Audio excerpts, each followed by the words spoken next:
ಕೆಲವೊಂದು ಸತಿ ಒಬ್ಬರಿಗೆ ಇಂಡೈಜೆಷನ್ ಆಗಿರುತ್ತೆ, ಹಾರ್ಟ್ ಬರ್ನ್ ಆಗಿರುತ್ತೆ, ಅದನ್ನು ಚೆಸ್ಟ್ ಪೇಯ್ನು, ಹಾರ್ಟ್ ಅಟ್ಯಾಕ್ ಅಂತೇಳಿ ಕನ್ಫ್ಯೂಷನ್ ಮಾಡ್ಕೊಂಡಿರ್ತಾರೆ. ಒಂದೊಂದು ಟೈಮ್ ಹಾಸ್ಪಿಟ್ಲಿಗೆ ಹೋಗಲ್ಲ, ಒಂದೊಂದು ಟೈಮ್ ಹೋಗ್ತಾರೆ, ಆ ಥರ ಡೆತ್ತು ಆಗಿರುತ್ತೆ. ಸೊ ಇಲ್ಲಿ ಏನಪ್ಪ ಕನೆಕ್ಷನ್ ಅಂತ ಹೇಳಿದ್ರೆ, ಹಾರ್ಟ್ಗೂ ಹೊಟ್ಟೆಗೂ ಬ್ರೈನ್ಗೂ ಏನು ಕನೆಕ್ಷನ್ ಅಂತ ಹೇಳಿದ್ರೆ, ಬಾಡಿಯಲ್ಲಿ ಇದು ಒಂಥರ ಕಮ್ಯುನಿಕೇಷನ್ ಪಾತ್ವೇ. ಇದು ಕಮ್ಯುನಿಕೇಷನ್ ಪಾತ್ವೇ ಬಾಡಿಗೂ ಮತ್ತು ಮೈಂಡ್ಗೂ, ಸರಿನಾ?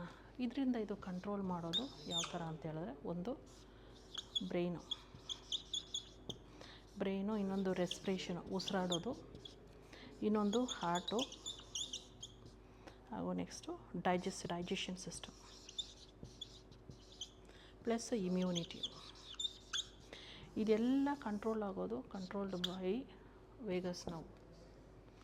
ಇದು ಎಷ್ಟು ವೇಗಸ್ ನರ್ವ್ ಎಷ್ಟು ಇಂಪಾರ್ಟೆಂಟ್ ಬಾಡಿಯಲ್ಲಿ ಅಂತ ಹೇಳಿದ್ರೆ, ಪ್ರತಿಯೊಂದು ಕಾಯಿಲೆ ಆಗಿರ್ಬೋದು ನೋಡಿ, BP ಆಗಿರ್ಬೋದು, ಸ್ಟ್ರೋಕ್ ಆಗಿರ್ಬೋದು, ಡಯಾಬಿಟೀಸು ಆಗಿರ್ಬೋದು, over weight, hormonal problems, infertility problems, ಇದೆಲ್ಲ ನಮಗೆ ಬ್ಲಡ್ ಸರ್ಕ್ಯುಲೇಷನ್ ಇಂಪಾರ್ಟೆಂಟು, ಬಾಡಿಯಲ್ಲಿ ಆಕ್ಸಿಜನ್ ಇಂಪಾರ್ಟೆಂಟು, ಪ್ಲಸ್ಸು ನ್ಯೂಟ್ರಿಷನ್ನು ಎಲ್ಲನೂ ಇಂಪಾರ್ಟೆಂಟು. ನಮ್ಮ ಬಾಡಿಯಲ್ಲಿ ಎಕ್ಸಸೈಸ್ ಮಾಡಬೇಕು, ಮೂಮೆಂಟ್ಸ್ ಮಾಡಬೇಕು, ಪ್ರತಿಯೊಂದು ಒಳ್ಳೆ ಬ್ಯಾಲೆನ್ಸ್ ತೊಗೊಬೇಕು, ಊಟ ಅದು ಎಲ್ಲನೂ ಕರೆಕ್ಟು. ಆದರೆ ನಾವು ಒಂದೊಂದು ಟೈಮ್ ನಾವು ಯಾವುದಾದ್ರೂ ಒಂದು ಪಾಯಿಂಟ್ಸ್ನ ನಾವು ಮರ್ತೋಗಿರ್ತೀವಿ ಅಂತ ಹೇಳಿದ್ರೆ ನೋಡಿ, ಇದು ವೇಗಸ್ ನರ್ವ್ ಅನ್ನೋದು ಎಷ್ಟು ಇಂಪಾರ್ಟೆಂಟು. ವೆರಿ ಸಿಂಪಲ್, ಈ ಟೋನ್ನ ನೀವು ಮೇಂಟೈನ್ ಮಾಡಬೇಕು, ಜಾಸ್ತಿ ಇರಿಟೇಟ್ ಆಗಬಾರ್ದು. ಇದು ಯಾವ ರೀತಿಯಾಗಿ ನ್ಯಾಚುರಲ್ಲಾಗಿ ಮೇಂಟೈನ್ ಮಾಡೋದ್ರಿಂದ BP ಕಾಯಿಲೆ ಆಗಿರ್ಬೋದು, ಇಲ್ಲಾಂದರೆ ಕ್ಯಾನ್ಸರ್ ಆಗಿರ್ಬೋದು, ಮುಂದಕ್ಕೆ ಬ್ರೀದಿಂಗ್ ಪ್ರಾಬ್ಲಮ್ಸು, ಹಾರ್ಮೋನಲ್ ಇಂಬ್ಯಾಲೆನ್ಸ್ ಆಗಿರ್ಬೋದು, infertility, erectile dysfunction in men, hormonal imbalance, polycystic ovaries, hair fall ಆಗೋದು, ಮತ್ತು ವೆಯ್ಟ್ ಕಮ್ಮಿ ಆಗೋದು, ಇದು ಎಲ್ಲನೂ ನೀವು ಇದೊಂದು ಸ್ವಲ್ಪ ಫೋಕಸ್ ಮಾಡಿದ್ರೆ 100% ಯಾವುದೇ ಪ್ರಾಬ್ಲಮ್ ಇಲ್ಲದೆ, ಯಾವುದೇ ಜಾಸ್ತಿ ಮೆಡಿಕೇಷನ್ ಇಲ್ಲದೆ ನೀವು ಇದನ್ನು ರೀಸೆಟ್ ಮಾಡ್ಕೊಬೋದು.